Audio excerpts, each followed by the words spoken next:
and we have answered the call. For years, you've been saying, Betsy, you're talking about all these great design concepts, but we can't visualize them. You're describing the picture that the listener sent in of their problem, and we wish we could see that picture too. After all, a picture is worth 1,000 words, and I do my best to describe them, but there's nothing like seeing it for yourself. And that's why Affordable Interior Design, the podcast, now has a YouTube channel. Not only do we have a YouTube channel where you could see recordings and clips of these podcast episodes, we also have an Instagram, a Facebook, and so many other exciting things. You should check it out. Head over to affordableinteriordesign.com/links. Once again, affordableinteriordesign.com/LINKS. links. And when you go there, you will see links to our YouTube page, our Instagram page, our Facebook page, and more. Please check it out, follow and subscribe so you can see everything I'm talking about.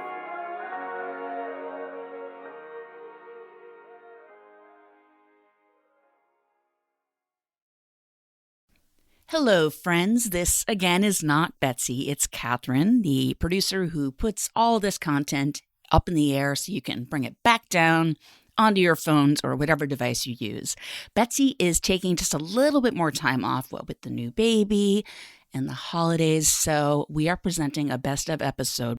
If you have questions, though, for when Betsy does start recording new episodes, which will be soon, just go on to affordableinteriordesign.com, click on the Media Resources tab, and then hit Podcast. And if you're a premium member or a regular member, just click on either and put in your question. She would love to have as many questions as possible because she misses you. And I hope you enjoy this best of.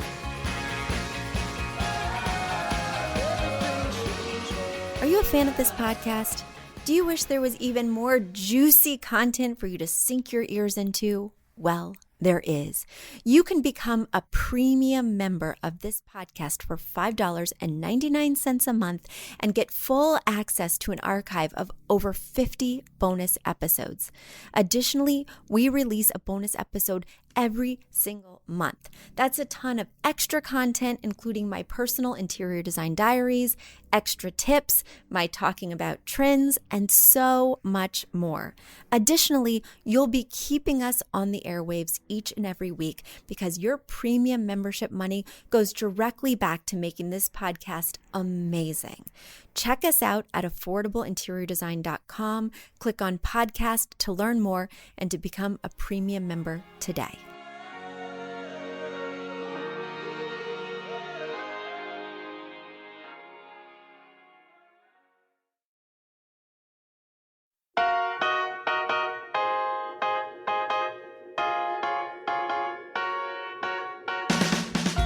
You don't need a high-end designer or a lot of money to get a luxe look. Be your own interior designer with big design, small budget. Here's your host, Betsy Helmuth. On Wednesdays at 4 p.m. Eastern Time, I go live on Facebook to share my design tips, to answer your questions, to talk about what's going on in my world. Well, I not only share it on Facebook, now I'm going to be sharing it on my podcast. So today you will be hearing a recording of my most recent Facebook Live. Enjoy. Hi, everybody. Let's get to your delicious questions and kick it off with Kindra. Hi, Betsy. I'm really enjoying hearing your perspectives and wondered what you think about a combined bedroom workspace. I currently have my sewing area within the master bedroom where we have the most space available for it, but I wonder to what extent a desk or workspace can fit within a restful bedroom. Thanks, Kindra. I'm glad to hear that it's your sewing. Because maybe that's a hobby for you, Kindra, or maybe it's even a hobby business. But as long as it doesn't stress you out, produce a lot of anxiety, or my hesitation is produce a lot of clutter, because I know sewing, depending on what you're making, can involve a lot of loose threads, a lot of fabric scraps, which can create clutter and chaos, which isn't restful in a bedroom. But if it's more of that hobby business, if it's something that you do to relax, and if you're quite tidy, well, I am completely on board with it being in your bedroom, because it just makes sense. As you said, you have the most space for it there. And with a lot of my clients, whether it's a small home or an apartment, rooms have to do double duty. It's just not practical to think that each room could only do one thing, because that's really not how our lives operate these days. We're doing lots of things, and we don't necessarily go to work in an office or have that separate basement for our hobbies. If it were going to be more of a workspace, say we're going to have a printer or a fax machine. Do people fax anymore? Is that a thing? Say it was going to be something that was somewhat stressful for you. Well, I'd rather you not have it in the bedroom area, especially if you guys have any sleep issues, if there's any insomnia or anything like that. Well, it can exacerbate those problems. My preference would be for that to be in a living area. Or if it can't be in a living area, if it were a true workspace, perhaps it's a secretary desk that can fold down when you're working at it, but fold up and conceal the chaos when you're sleeping. Maybe even it has a hutch on top or bottom, which is just a cabinet that's attached. So that way you could conceal those extra ink cartridges, that computer paper, and any files. So I would like you to be able to tuck it away or get a desk that has plenty of storage. Because outside of just the general clutter, well, work has associations for us that can be stressful. And that stress, not being able to release that energy at the end of the day by just relaxing in a separate space, well, it can impact your entire life. Additionally, if you don't have a desk that has good storage, I'm going to see all your cords. So even if you are tidy, even if you can wrangle all the stuff, well, your cords are still going to be dripping down the back. Whereas if you have a desk with one storage column, or ideally two, one on either side, you can corral those cords so that they go behind the storage component. That's my wish for you, Kindra. I hope that your desk or sewing workspace meets some of those requirements in order for you to get that good night's sleep. So let me segue to my next question. And while I do, let me just put out there, guys, there's nothing I love more than a live question. So come on in. Let me know what you're thinking about. Let me know your design challenges and try and stump me. Meanwhile, let me get back to my mailbag. My next question is, hi, Betsy, how are you? I hope your 2018 is going great. I love your podcast and figured it wouldn't hurt to ask nicely for a little bit of advice. I've been trying to inhale as many decorating tips as I possibly can, but I'm lost. My partner and I are moving to a new rental place, which comes furnished, and it made the most financial sense for us as we don't own any furniture, and this furnished house is the same price as all the other unfurnished houses we've seen. As you can imagine, there were some unfortunate choices by the current landlord. I'm learning not to call things ugly, as I believe my perspective is negative right from the bat. So do you have any advice on how we could brighten up and liven up the style of this space with the not so nice walls and the not so nice carpets and the not so nice seating and the not so nice dining? I don't want to paint the walls yet, maybe in 6 months if we decide to stay more long term, but I'm excited about DIYs like upholstering the footstool and possibly upcycling some furniture like a sideboard. What colors could we introduce there? My favorite styles are Scandinavian and mid-century modern, but I understand I might need a slightly different canvas to really pull that off. Your advice would be hugely appreciated, Bara. Bara, you're right. You can't just impose mid-century modern on a place that's already going in a completely different direction. You really need to take your cues from what's there. And I know this from experience because most of the clients that we work with already have items that they want to reuse. Betsy, we're keeping the couch. Betsy, we're keeping all the case goods. Betsy, we're actually keeping everything. I just want you to fold in the finishing touches.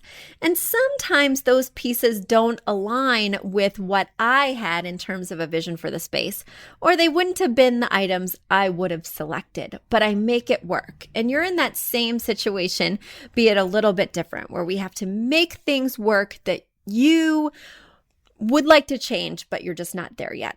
So I would let that mid-century modern style go if it's not reflective of what's currently happening in the space. And instead, I would focus on these other choices. So my thoughts would be, potentially there's some things, maybe this house has a basement, that you could roll up and store and swap out some more affordable pieces. The things I'm thinking of primarily are the textiles, like the throw pillows. First of all, it doesn't feel so fresh to have other people's used throw pillows. Second of all, you can buy throw pillows for as little as $19 on Target or Wayfair.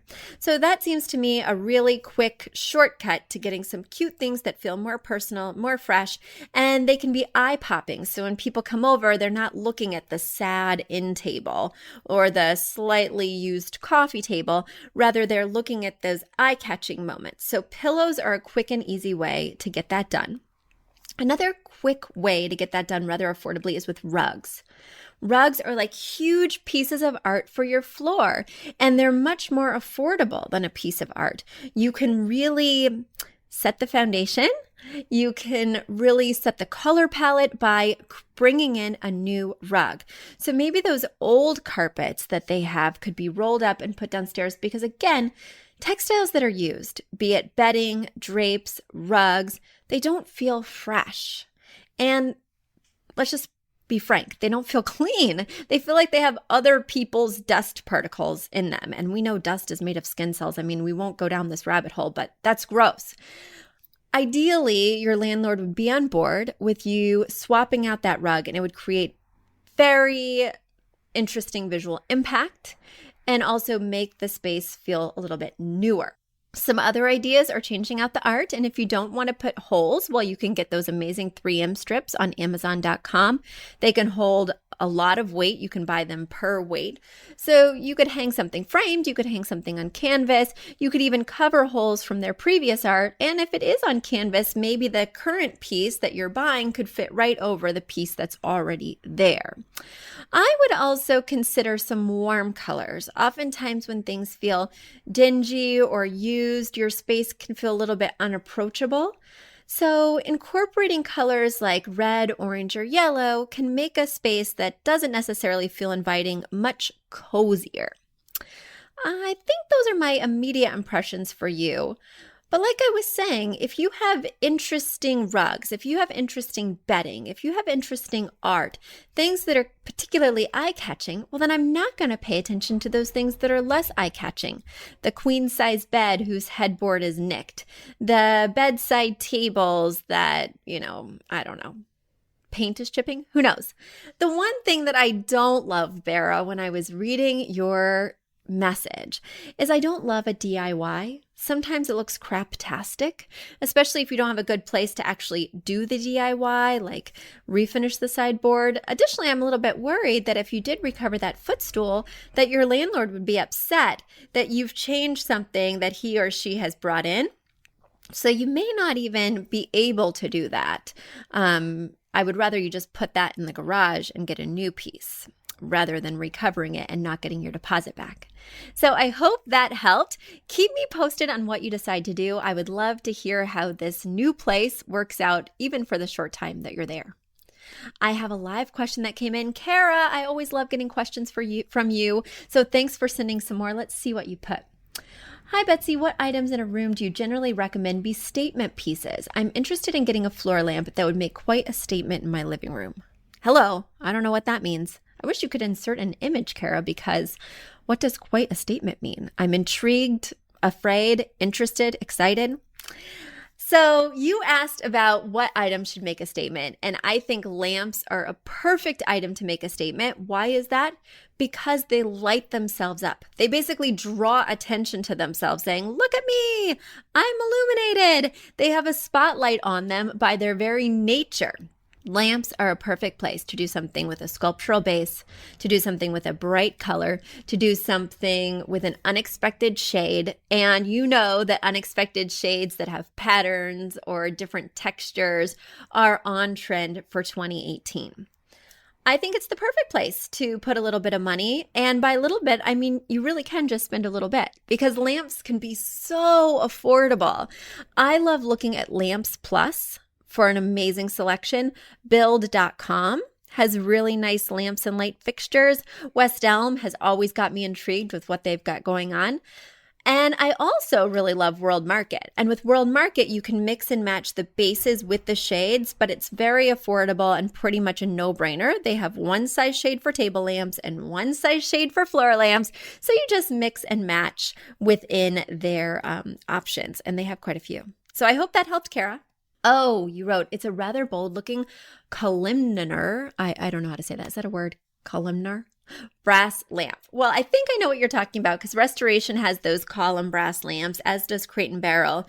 And if I'm thinking of the same one, it may have a glass column and inside is that brass piece. And I think that those look really classy. Sometimes they're quite large. So that's something to keep in mind in terms of the scale of the other furniture because they can look a little oversized.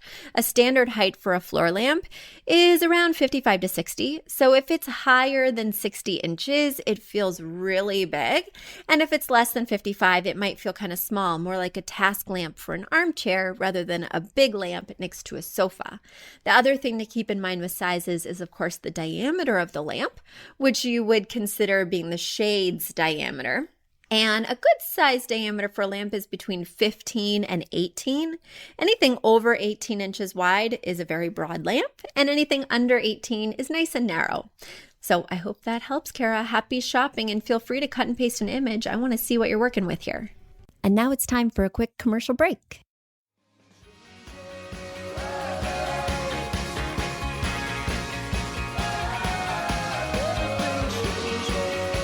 Have you ever dreamed of becoming an interior designer? You don't want to go back to university, you don't want to work for a large firm, but you just don't know how to get started. You want flexibility, you want to pursue your passion, and you want to make income. Well, you should definitely check out the Uploft Interior Design Academy. It's my proprietary program that I've used internally for years and have made available to the public. Not only do you get video modules that you can take at your own pace, but you also get one-on-one coaching sessions with me, group coaching sessions with our Facebook group of Academy students, and so much more. If you're interested, get more information and sign up for an exploratory call with me at affordableinteriordesign.com/academy.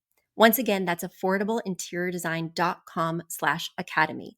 It's time to start living the life of your dreams.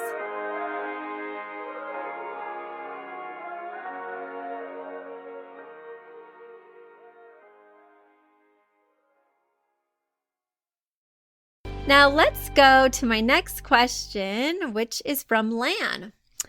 Hi, Betsy. I really enjoy your podcast. I'm looking at outdoor rugs for my patio. Do the same rules apply for outdoor rugs as indoor rugs in seating areas? Thanks, Lan. Lan, not always.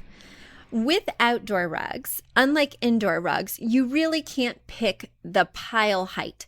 Pile height means the plushness or how thick the rug is. Most outdoor rugs are polypropylene or some derivative, which means that they are nylon or plastic and they're very thin. Whereas in a home, I'm going to recommend that you get a 1/2 inch to a 1/4 inch pile, somewhere in between there. Outside, you're going to have a 1/4 inch pile or less. So that's one thing that's not the same. The other thing that's not the same is you know that in a home, I'm recommending a highly patterned rug because it camouflages stains. Whereas outside, those rugs are meant to immediately wash off when there's stains. So you don't generally have that same issue. You could get a solid blue or a solid green and hose it down, and you wouldn't see the stains like you would with an indoor rug that you can't take a sponge to or a hose to. Something else to consider: Well, the price points are very different outside. You'll have a much more affordable selection outside, and I even love bringing an outside rug in. Certainly under a dining table is the perfect place for an outdoor rug because as my client told me yesterday, Betsy, I have an outdoor rug and I can spill marinara sauce on it, I can spill my wine on it, and it mops up like a dream. That is one of the big pros of the outdoor style rugs, as well as that lower price point. But the one thing that you do want to keep in mind that is the exact same as an indoor rug is the larger the rug, the bigger that patio area is going to look. So make sure that all the major pieces of seating, the armchairs, the lounge chairs, the Adirondack chairs, are at least partially on that rug. So you're defining the seating area outdoors as separate from the dining area, which would be under that table. Speaking of table, just while I'm here, when you're selecting a rug for under your table, you want to measure the table and then add 24 to 36 inches on each side. That way, when you pull your chair out, your chair is not half on, half off the rug. So that way, when you tuck it in, it doesn't bubble the rug up. So yesterday, my client was saying, Betsy, how big should my dining room rug be? And it's a very simple mathematical equation. Just add 24 to 36 inches all the way around, and that's your rug size. So Lan, I hope that helped. And I have an update from Kara. Kara, let's see. Oh yeah, that's nice. That's a nice lamp that you found at Target, especially because Crate & Barrel has a very similar lamp for an exponentially higher price point. I love it. I love the marble base. I am interested, but it looks like it's going to be tall. So check out the size on that and make sure that the piece that it's next to can really stand up to a tall lamp. Let me go to my next question, which is, hi, Betsy. I am a fan of yours and I can't get enough of your podcast. You mention that you are an inspiring designer and a newlywed, and you continue to write, we are updating our new home a little at a time. I'm studying your book, which I absolutely love, Big Design, Small Budget. And I'm trying to pick wall colors, but I am stuck. We've only just begun this home transformation. It's in fairly decent shape and the paint has made all the difference. But in our living room, we chose a mid-level to dark teal. Instead of an accent wall, I took your advice and I did all 4 walls. We are a very outgoing couple and felt it matched our personalities well. We have 1,800 square feet. And every room is separated by a door or archway. From the front of the house goes our living room, sitting room with a bay window, dining room, then kitchen. Our sitting room has an office off to the side with an open archway. How do we tie these rooms together? Do we have to stay with cool, neutral colors for the whole floor? Help! Thank you, Hannah. Hannah, thank you for being a fan, for getting my book. I'm so glad you're finding it to be helpful. And I have a brand new book. Well, it's not brand new, but it'll have all new pictures, refreshed tips, a new title, and it's coming out in the end of 2018. So keep an eye out for it in December. But back to your question. You have gone with a really strong color for that living room, and I think it's very exciting. That being said, it's hard to continue that strong tone throughout, especially in rooms where you may want to have a different experience, like an office where you may need to get right down to work rather than feel social and bubbly and outgoing. So since the space is open, I do want you to keep the color palette consistent through all the open spaces. If there's rooms on the second floor where you can't see that bold teal room, well, those can have their own color identity. But on that main floor where everything opens up to each other, there needs to be a relationship. I need to cohesively understand that, yes, this room relates to this room, but they're different. And the way that we can do that is we can take that 60-30-10 color palette that you have derived from your inspiration piece. So as an aspiring designer, Hannah, I think that you have already selected a really amazing inspiration piece from which you have derived 3 colors. And ideally, those 3 colors would not all be cool. Ideally, one of them would be warm, maybe even 2 of them are warm, so that you are focusing on teal, navy, and magenta, or teal, navy, and yellow ochre. Those third colors that I mentioned being the ones that are warm. Now, since you have done that, I'm sure, then in those other areas like the office, the sitting area, the dining area, you'll flip that 60-30-10 on its head. Now, that dark teal is obviously the 60% accent color because it's on the walls, and that is very large in terms of an element or visual square footage. So that's your 60% in that room. And let's just say your 30% was navy and your 10% was the yellow ochre. Well, when we're transitioning into that sitting area, office area, maybe we flip it a little bit. Maybe we get serious with our 60% navy, meaning maybe we have a navy desk. Maybe we have a navy bookcase or even drapes that are navy. And then our 30% in that room could be the yellow ochre. So it truly feels very different. And maybe we have a yellow ochre rug with some yellow ochre bookends and a yellow ochre poof at the base of an armchair. And then our 10% are those pops of deep teal that coordinate with the wall paint from the living area. So maybe that's in the desk chair, or maybe it's in bookends or a piece of art, but just these small touches that bring that color into this room, but aren't the main event in this room. And then of course, as you go to the other rooms, you just flip it again. So in that dining area, our 60% would be the yellow ochre. Our 30% could be the navy and our 10% could be the teal, or we could make the 30% the teal and the 10% the navy, as you wish. But I hope that helped, Anna, because that's going to help keep things the same while feeling different. I have time for one more question today because I'm just on a roll. I'm on a roll. So let's get to Natalie's question. Hi, Betsy. Greetings from Chicago. Thank you for your great advice. I'm sorry to hear your year has been too busy. I hope it is getting more manageable now. Guys, my year has been very busy, and sometimes you can feel so overwhelmed and so stressed by that. For instance, I have 6 clients this week.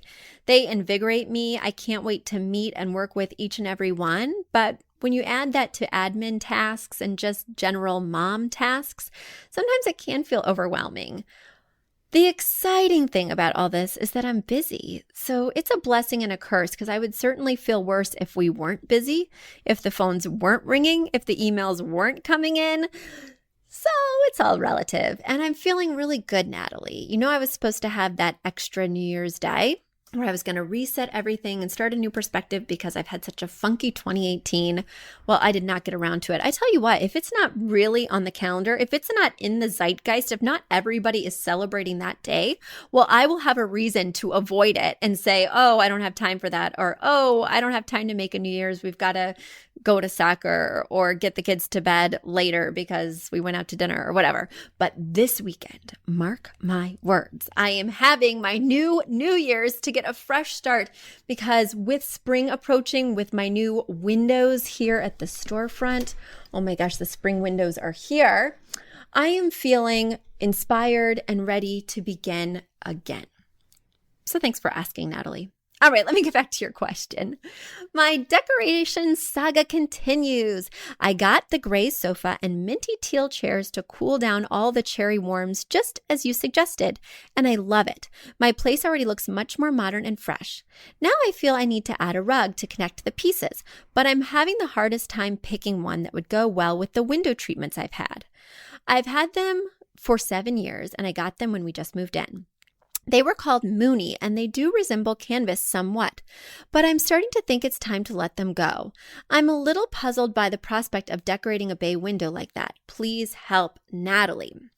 So Natalie, typically when I decorate a bay window is a window that's kind of faceted and it goes out into the world. So it juts out from your house or apartment in half a hexagonal way. How do you say half a hexagonal? I don't know. I think you just say half a hexagon. So there's generally 3 panes involved and they're angled. And then the one at the back is straight. Generally, how I treat that is I would put a blind on each of the bay window panels. And then outside in the main space, before the window starts to jut out, I would do 1 rod and I would have 2 panels flanking that entire bay window and going all the way to the floor. That way, the windows the drapery on either side of the window is not very functional. It's just there to frame the window, to add aesthetic beauty. But if I were to put drapes on each of the bay window windows, well, oftentimes it encroaches too much on the window space. And then my view is compromised. Instead of seeing outside, or instead of getting that beautiful natural light, I'm seeing just clusters of fabric, and it feels rather oppressive, and it's taking away from the beauty of that architectural detail. That's why I'd rather use blinds and have it be really simple. Now, you mentioned that you've had drapes for 7 years, and I am impressed because 7 years is a long time for drapes. I don't know, you mentioned that you live in Chicago. I don't know if you're in the urban section of Chicago, but windows, especially in big cities, can get very dirty. Smog comes in, all this outside schmuck and yuck, and it coats our window ledges, but also coats our drapes. And most drapes, if you read the tags, aren't even dry cleanable. You can't wash them in any way, so you just have to swap them out for fresh options. Now, you've incorporated color with these chairs and with some other elements, and I'm excited about that for you. You could draw that same color into fresh drapes if you have a neutral wall paint. Or, of course, you could bring it into the rug, because I know the rug is the thing you're really hunting for. One thing that I learned when I was an intern at Tom Felicia, and I have taken with me, when I was an intern with several other interns, and they had all been to design school and I hadn't. So I would take them out after work and say, I need to know more about what you know. What should I do in this situation? Why did Tom choose that? Why did you pick that? I wanted to get inside their head so that when I was working with my own clients, well, I would have clarity and know what to do and be thinking like a high-end designer, even though I didn't have that training.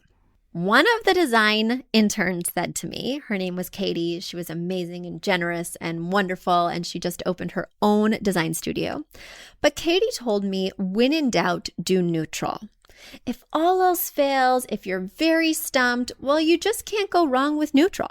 You could do a neutral rug. You could do neutral drapes. Then you could pop it with those accents of pillows and artwork that infuse it with that color, even throw blankets, right? Those smaller elements that can add the flavor, while the big elements provide that neutral grounding. I have a really hard time following that advice because I love color. So I'm always seeking that patterned rug that's bold, or those window treatments that will draw people's eyes to the window.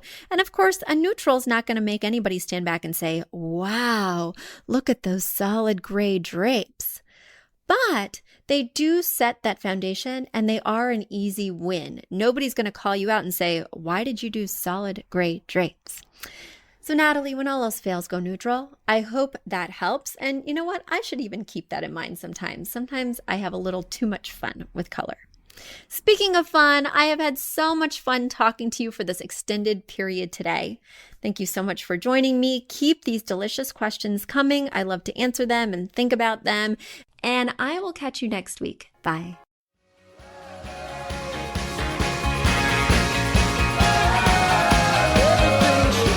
Do you love learning about interior design? Do you wish you could know even more about feng shui, styling your home, where to buy the perfect furniture pieces, and more? Well, you can. We offer online classes. Head over to affordableinteriordesign.com, click on the shop tab, and you'll see our 3 45-minute online classes. Purchase them one by one for $40 a piece, or get the value pack of all 3 classes for $90, and we'll throw in the paperback version of our book for free. Heck, I'll even autograph it for you. Be sure to use promo code PODCAST at checkout to get 15% off your order.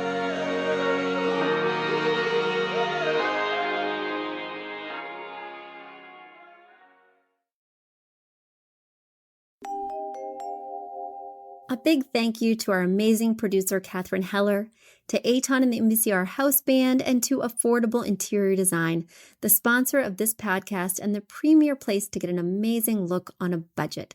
Check out affordableinteriordesign.com. If you guys love the show, the very best way to support us is by spreading the word. Tell your friends or write us an awesome review on iTunes. So until next week, guys, thanks so much for joining us, and I'll talk to you soon. Bye.